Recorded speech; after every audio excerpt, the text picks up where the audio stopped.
Hey guys, Kevin here for Wayward Pines, Season 1, Episode 2, Don't Discuss Your Life Before, and this was another really good episode. I was definitely looking forward to this episode. I thought the premiere was pretty solid. I really wasn't expecting it to be as good as it was, and it was really good, and this was another really good episode. I do think Episode 1 was a little bit stronger, but I still really like this episode. There were a lot of really interesting things they're introducing, a lot of very interesting storylines, things like that. And I have to say, something I definitely do want to commend the show for is that it doesn't use jump scares. I have yet to see a single jump scare on the show, and that's really good that they do that. That's something I love about Penny Dreadful, is that they don't really use jump scares. They just make the show creepy. Very much like how Wayward Pines does it. I really love that Wayward Pines does that, and if they keep doing that, that's going to be a major plus for me. Because you guys know, I don't hate jump scares. I think it can be clever at times. But most times, jump scares for me, it's like the cheapest level of a scare. And so I love the way that Wayward Pines is handling it. I think they're doing a very good job of that. It's definitely something I love seeing. Let's get into this episode. There's a lot to talk about, and I definitely want to talk about it. So, we start with basically right where we left off in the last episode, of course, when Arnold told Ethan, you can't get out of this town. He basically stops Ethan for car theft, and he tells him to move the gun off him, and his pistol whips him. And basically, Arnold says that the Seattle Secret Service office has never even heard of him. And I'm just thinking, he came to you once. Like, how do you not remember him? Like, I don't understand this. So Ethan says he didn't kill Evans and was sent to find, basically, he didn't kill Bill and was sent to find him. He says he can help, but Arnold says to stay at his hotel room. And basically, he's out of luck. So some kids are riding by on a bike. They pause, and one kid tells Ethan, don't try and leave. Leave. So that's the first rule. So that was really creepy, I have to say. I thought that was really weird, and definitely we see that you basically we know you can't leave, so basically he lies on his bed at the hotel, his alarm goes off, he clicks it off, rises and goes downstairs. He rings the bell, but it barely makes a noise, which is really weird, and he tries to a computer, and the desk clerk asks why he's there, and Ethan asks for a working computer or a newspaper, and he has neither, because again, they took away, they are completely isolated, if you guys remember. They're isolated, so they don't even have electronics, and basically, Ethan leaves. Now, he doesn't realize this yet. I don't think Ethan realizes that they're cut off from the rest of the world. So, Ethan leaves as the guy tries to stop him, and Ethan goes to the abandoned house where he found Bill's body and finds a padlock now. So, clearly there's something that they're hiding. I mean, it's very suspicious. You don't just see a building padlocked and then be like, oh, that's just normal. No, obviously, they're hiding something. He was murdered, and they don't want to admit that. So he goes around back, breaks the window, and Bill's body is still in, which I love that he just broke the window. That was awesome, because obviously Ethan, something I love about Ethan, that he's very smart, and he thinks very rationally. He thinks, you know what, this doesn't seem right. That's something I really like about his character. Because in shows like this, you can really do a good job with, like, dumb characters, but I like that Ethan is very intelligent. That's something I really like about him. So Bill's body is still inside, rotting away, and Ethan looks closer for clues and sees something stuck in his boot, and Arnold's there and says he's breaking and entering and was supposed to stay in his hotel room. And Ethan says that Bill is his colleague and can't just let this go. Now, I kind of have a prediction, but I don't think this is true. I feel like Arnold knows something about this murder, and that's why he's so, so uptight about it. I think there definitely is something, I think he definitely knows something. I don't know if he is responsible for it, but I definitely feel like Arnold knows something about this murder, because let's be honest, it was a murder. It really was a murder. So, basically, Ethan says that Bill is his colleague and can't just let this go, which is understandable, of course, because 1 second he's there and the next he's gone. He needs to know who did this. And Arnold asks what he was doing when he walked in, and Ethan says he saw mud and pine needles on the bottom of his boots, and Ethan asks why the body is still there, and basically Arnold says that forensics is coming from boys and will be there in a couple of hours. And he tells Ethan to go back to the hotel. He says he will, but instead goes to the bar. Again, it's really shady stuff. Just go back. Don't worry about this body right here. Pay no attention to it. Like, that just sounds so, like, shady, honestly. It really does. So he doesn't go back. He goes to the bar and thanks Beverly for the clothes and for answers about Bill. She turns up the radio and tells him to dance with her. She whispers and says that there are microphones on in the bar stool. We see a lot more of Beverly in this episode, who's a very interesting character, I have to say. So she whispers and says that there are microphones under the bar stool and says she was going to escape with Bill, and basically now we know a little clue of what was going to happen there. So clearly she knows something about Bill. I don't know if she's responsible for Bill, but she knows something about Bill. She knows that he was there and she knows she was going to escape with him. So I definitely want to see some flashbacks. There are no flashbacks in this episode, by the way, which I was kind of surprised about because they relied heavily on that in the first episode. So Stan comes in with a delivery, and Ethan leaves. He tries to call his house again, gets voicemail. He then tries a Secret Service, and he asks for Adam, and is denied by Marcy. Because, again, they're cut off from the rest of the world, so he knows she's lying when he asks about her, about the 7th floor reception desk. The barista fixes him a coffee. He looks at the money strangely before he hands it over, and he asks about Kate Houston, and she says she doesn't know her. Then he says it's Bellinger, and she says she's been coming in for years and works at the toy store, and Theresa thinks about basically, and I thought that was a really interesting scene, of course, because as we know, Kate was basically, she knows what's going on, but she has to pretend that she does not know Ethan, so that's really interesting. So we then see Theresa, and she's thinking about Ethan coming home late and saying things get complicated at work, and she thinks he's fooling around on her, because again, I really feel like Theresa's just trying to keep her sanity. She doesn't want to think that Ethan's gone, because that's like the worst possible circumstance for her. She doesn't want to admit, she doesn't want to think that he's gone, because that would just be hell for her. So I think she's trying to do whatever she can to keep her sanity, and that's really what's going on there. So Ben asks his mom why his dad's disappearance isn't on the news, which is understandable. I mean, if someone disappeared, usually there's like a 1-800 number or something, or it's in a newspaper. Like, most times you look at newspapers, there are disappearances in there, so there's definitely something shady about that. So she says it's classified, and Ben asks what if he's dead, and he says if he's not dead, he's with that woman again, of course, Kate, and asks which would be worse.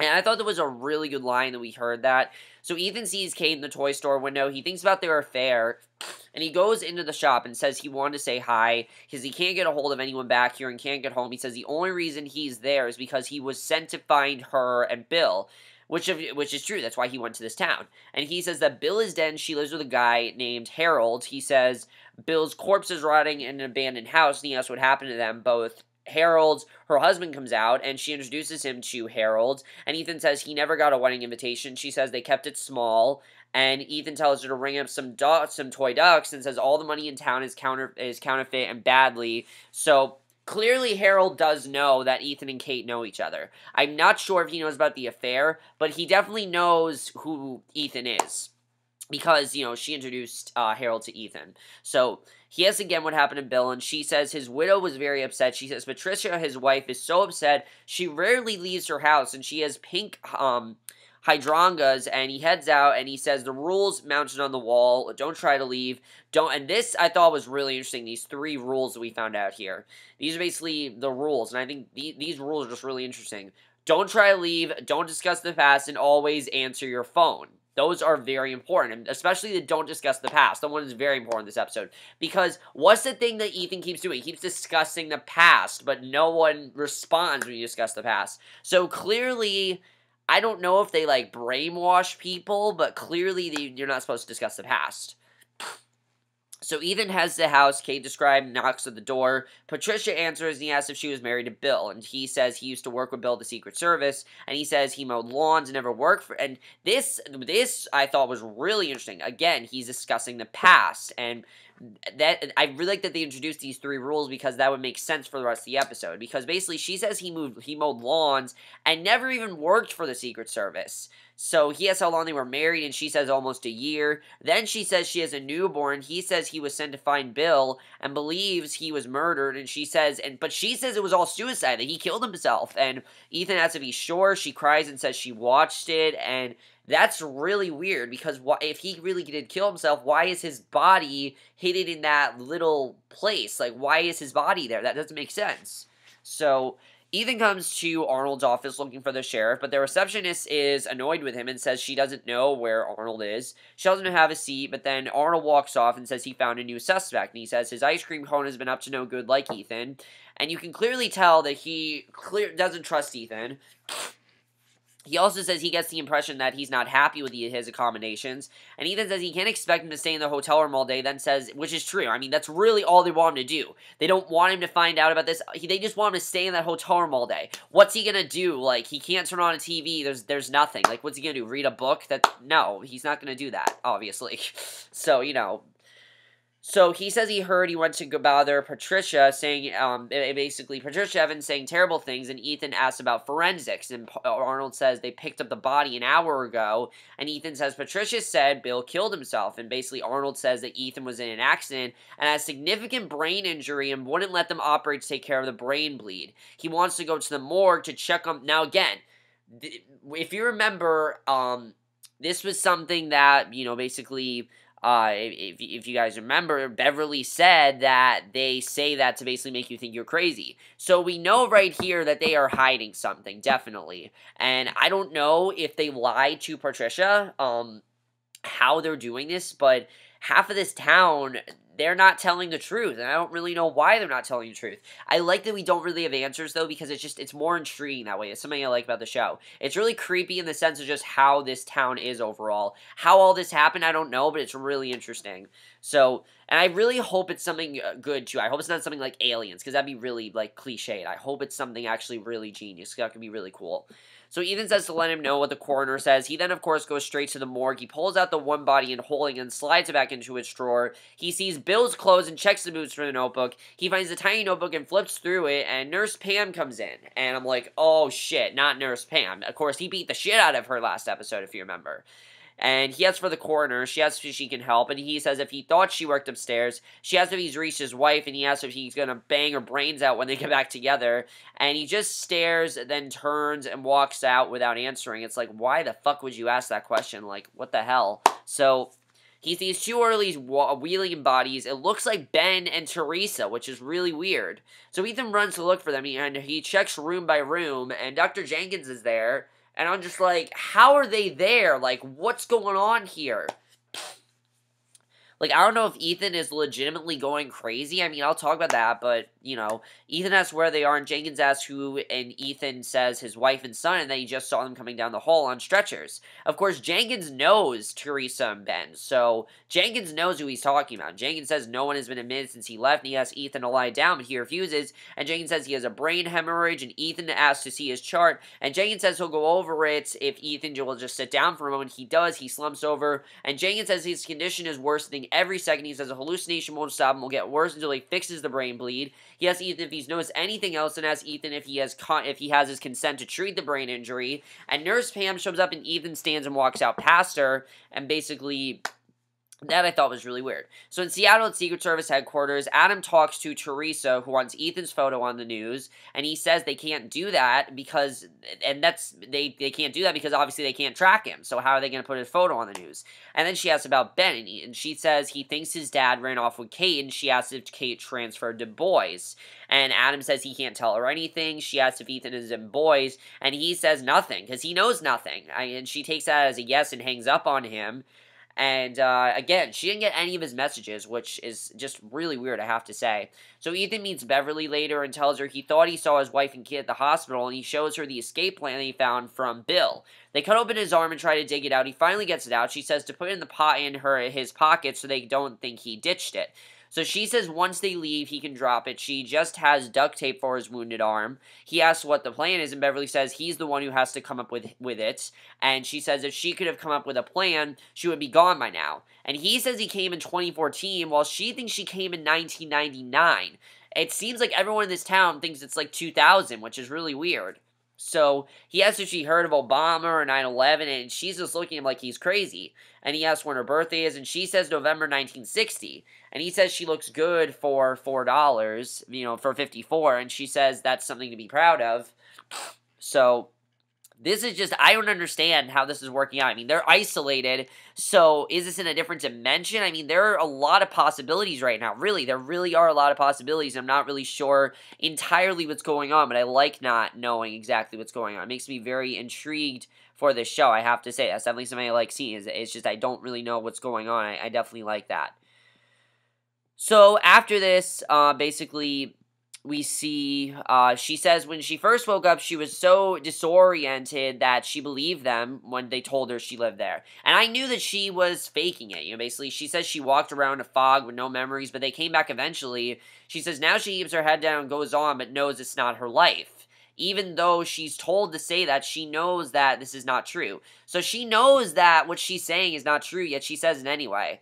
And she says fear keeps everyone lying. He has fear of one. She says what happened to Bill, and says Avery, basically that Avery, I don't know who Avery is. Arnold cut his throat while the whole town watched, and that I thought was really crazy. So now we know that Arnold was the one that killed Bill, and that's completely understandable because Arnold, of course, was acting very shady, and now we know why. Arnold killed Bill. I have to say, I kind of saw it coming, honestly. I mean, he seemed like a very villainous character, but now we know that basically Arnold is going to be our villain on this show, I'm assuming, because especially seeing at the end of this episode, I definitely think that Arnold is going to be our big villain here, which is really good, because I haven't really ever seen Terrence Howard play a villain. I mean, he plays an anti-hero on Empire, which he does a great job with, but here he's a legit villain, and he honestly is really good. He's great as a villain, I have to say. So Beverly says she and Bill were going to take off, then he took off by himself, and I love that we found this out, because obviously I want to find out what she meant by her and Bill were going to run off together. So basically, here's what happened. Beverly says she and Bill were going to take off, then he took off by himself with no warning, and he says that may have saved her life, but she says she'd rather be dead than pretend this is normal for one day, which she knows is not normal. I like that she still has, like, some sort of a brain. She knows what she's doing, she's still sane. She's not crazy like everyone else. So Ethan looks at some cameras in a store window, and she says she hasn't seen an airplane since she came there, so that's really weird. So, and Kate and Harold come upon them, which is really awkward. They ask if Beverly and Ethan are on a date. She invites him over for dinner tomorrow, and Ethan accepts for them both. And Beverly asks if they're really going, and he says yes, and to trust him. It's raining in Seattle, and Theresa says she's going to go to Boys and find Ethan for herself. And Ben wants to go along, but his mom says he needs to stay with Aunt Darla for school. He insists, and she caves in and lets him go. So basically, they're gonna go, but I'm pretty sure they're not going to find it. I don't think they're going to find Wayward Pines. There's just no way. It's completely isolated. I don't think they're going to find it, honestly. I really don't. So, next morning, Wayward Pines, Ethan looks through Bill's escape plan notes, and he has a diagram of the town and the fence. And he sees his microchip on a piece of tape and leaves it in the bed. So he leaves, and Arlene is at the bar complaining to Nurse Pam about Ethan. And they ask if he's been flirting with Beverly, and she says he has a wife and he misses her, so it really won't work out. So this I thought was really interesting, because now we're kind of seeing what's going on without Ethan. So they shake their heads at her and ask if she talks about the past, and she says never, which clearly she did. She just talked to him about the past. My question is, what the hell happens if you talk about the past? Like, why is this such a bad thing? What do they do to you? Maybe Bill talked about the past and that's what got him killed? I'm not really sure. This is a town where a lot of really shady things happen, and now that we know that Arnold just, like, cut into his throat, who knows what could happen to anyone that talks about the past? Who knows what they could do, honestly? The possibilities are endless. So, and also I'm very happy that Ethan didn't get the surgery, because now I don't trust a single person in this town. I really don't. So, Ethan's in the woods looking at the map and trying to figure out the lay of the land. He finds a large tree and climbs it. Up in the branches is a pack, and he hears a gunshot and sees someone nearby firing a rifle, and it looks like the guy is hunting, and that was crazy when we saw it. I'm like, oh shit, is someone about to die? Like, I literally thought they were going to kill off a character in this scene. So, that was crazy. Suddenly, Ethan meets Beverly at her house, and he says it's nice. She says she hopes she never sees it again. She says she doesn't trust Kate, and says Bill didn't trust Kate either. And I'm like, why wouldn't you trust Kate? Like, obviously Ethan worked with her. However, they could have changed Kate maybe into a bit different person. Maybe, I kind of feel like they brainwashed some people. I just feel like that's a possibility, because clearly she knows what's going on, but Kate acts like everything's okay. Kate acts like everyone else, where they're like so happy all the time, that she does the same thing. So, he says he doesn't trust Kate either, but they can't skip dinner. He says he worked it into their plan. He says during dinner, he's going to check for mics during dinner. Then he wants to take out her chip and leave it where they won't find it. He says after dinner, they'll say goodnight and leave and go to the cemetery. Because obviously without her chip, they can't track her, and they won't know where she is.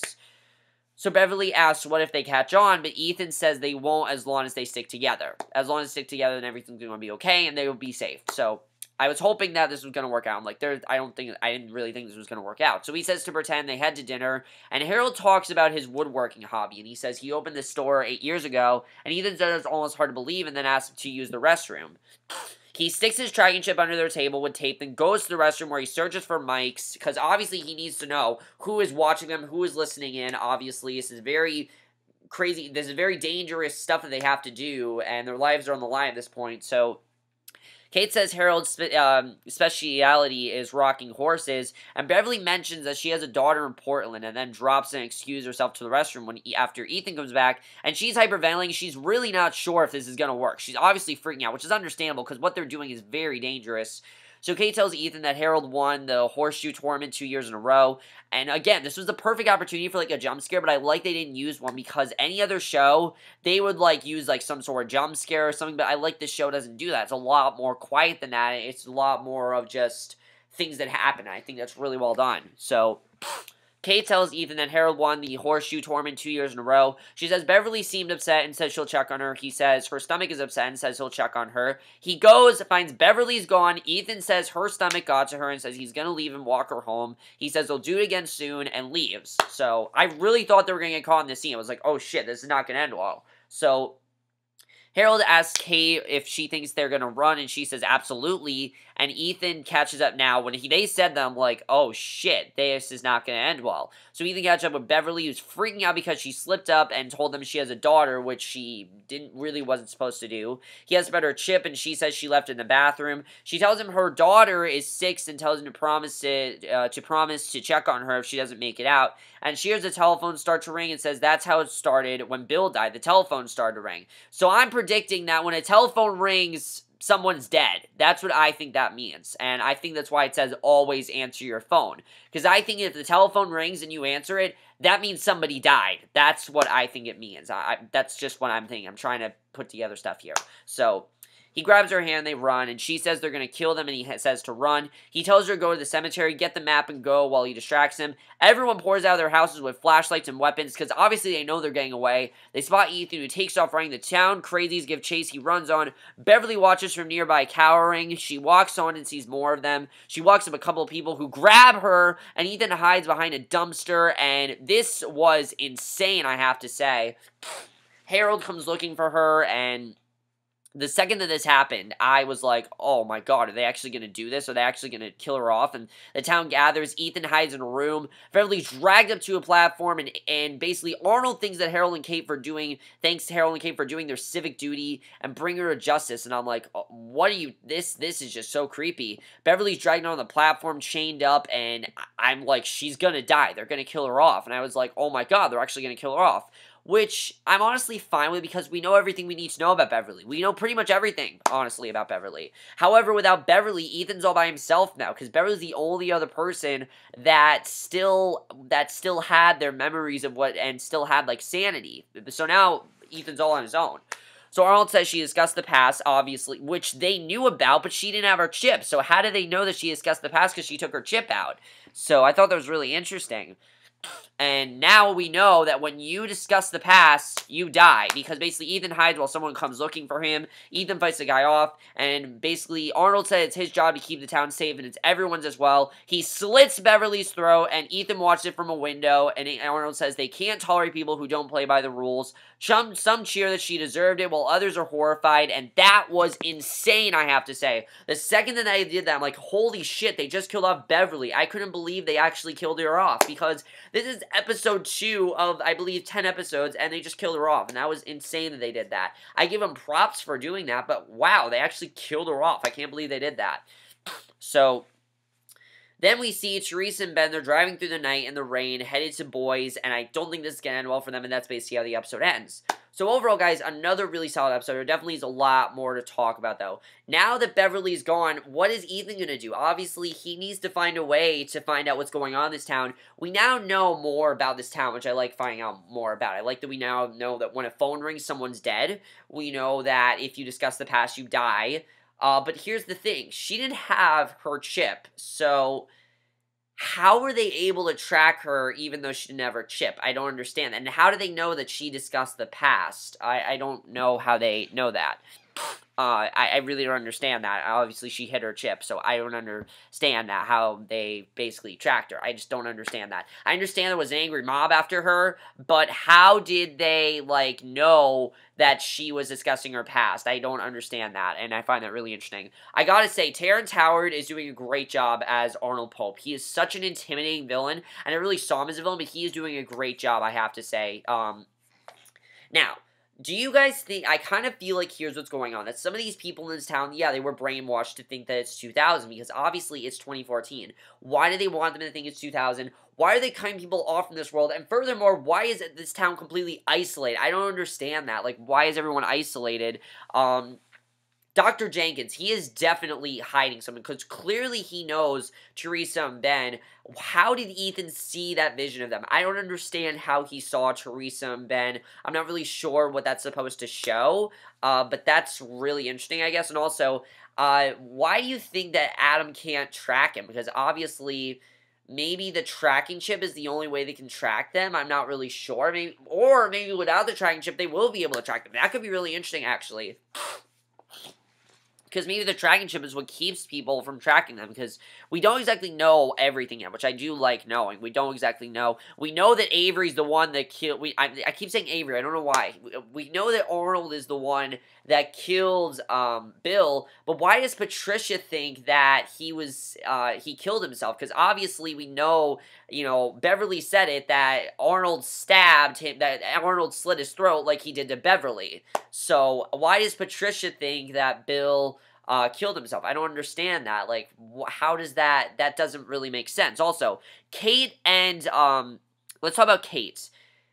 I don't trust Kate, obviously. Kate, we can't trust anymore. But what happened to Kate? Like, clearly she was working with Ethan. So why is she no longer working with him? Why is she against him? How'd they turn her against him? I'm not really sure. I mean, there are a lot of possibilities here I definitely do want to talk about.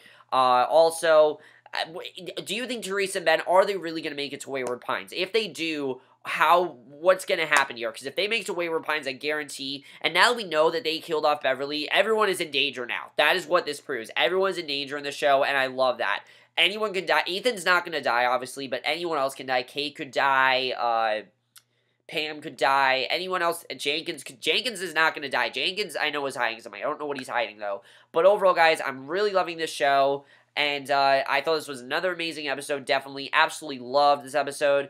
And I really like what this episode's setting up as well. It really made us more into the show and made us realize a lot more. I really like what the show is doing. I don't think it's too fast paced, honestly. I think that definitely there's a lot more to the town that we still don't know about. I'm very interested in seeing what happens in the next episode. But that's my review. Hope you guys enjoyed. Let me know if you guys saw this episode. Overall, guys, I'm loving this show. And again, this is probably going to become one of the best horror shows on TV. Penny Dreadful is still the best horror show on TV, but this could become a very close second. I love how mysterious it is. I love it doesn't use jump scares, and I like that it relies on more classic horror, which is definitely very well done. So I'll see you guys in my next video, which will be for my review of the first episode of Grace and Frankie. Yes, I am going to watch Grace and Frankie, and that's going to be my next Netflix show, and I am going to watch the first episode, and I will review it to you guys. So I will see you guys for that. Okay, bye.